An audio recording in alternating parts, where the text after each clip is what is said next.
Everybody, I'm John Leonard. I'm a corporate lawyer at Fairfield and Woods here in Denver, Colorado.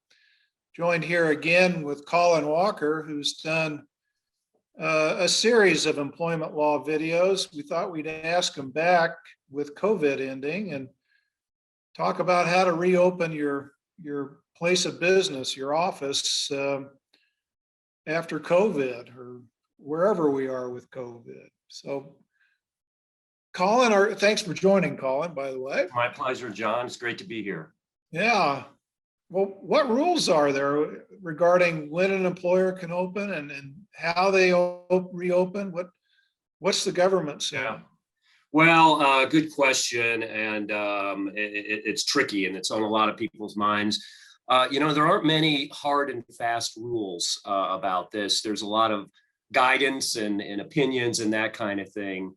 But there's definitely a lot to think about as you start to think about reopening after the pandemic ends. Yeah, well, given that we don't have mandates, just what are some practical considerations that we're thinking about at the firm or any business ought to be thinking about as far as, like I've been vaccinated. I don't know whether that has anything to do with anything. If somebody doesn't want to be vaccinated, can you force them to be vaccinated? Can you force people back to work? Yeah, it's what do you think? Well, it's tricky, and vaccines are one of the big issues out there. In general, an employer can force people to get vaccines. Subject to their duty to accommodate disabilities and religious practices. This is not the first time we've confronted this. There have been other vaccine issues in the past. But the tricky part here is that the vaccines for COVID have only received temporary and emergency approval by the government. And those are a little harder to enforce. But generally speaking, subject to your accommodation requirements, you can probably require your employees to be vaccinated. Well, let's compare this to other things we've been through, or maybe just talk about some practical considerations, Colin. If we're sitting here in the first part of April 2021, I assume things are going to continue to change a little bit. I mean, what's a prudent employer? What should a prudent employer do for the next 3 or 4 months? Well, I think you need to be very careful about your employees who are vulnerable and your employees who have disabilities. In Colorado, under the COVID orders that were enacted last year, it is illegal to force an employee to come back to the workplace if that worker is vulnerable to COVID, such as employees that have asthma and those kind of conditions. Now, at some point, not too distant future, those orders are probably going to be withdrawn. So then you're going to be able to require your employees to come back to work. But now you have to be very careful about that. And you have to consider things like, can this employee work from home? And if he or she is vulnerable, you probably have to allow them to do that.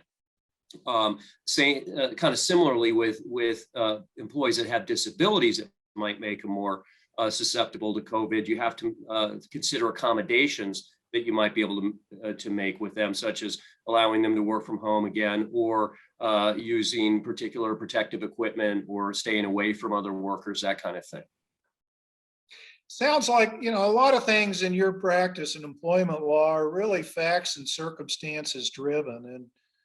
And taking a few minutes to pick up the phone and talk to your lawyer, given the uncertainties and given that employers don't want to upset their employees, they certainly don't want to get sued by their employees. Sounds like a few minutes on the phone to talk through where we are, where we are in the process and what some practical, common sense solutions might be for that employer is the way to go. So people who want to talk you're right on, John. That's why employment lawyers are here to talk through these issues with employers, and we're happy to do that. And it's the kind of thing that a quick call to your lawyer can save you a lot of headache later.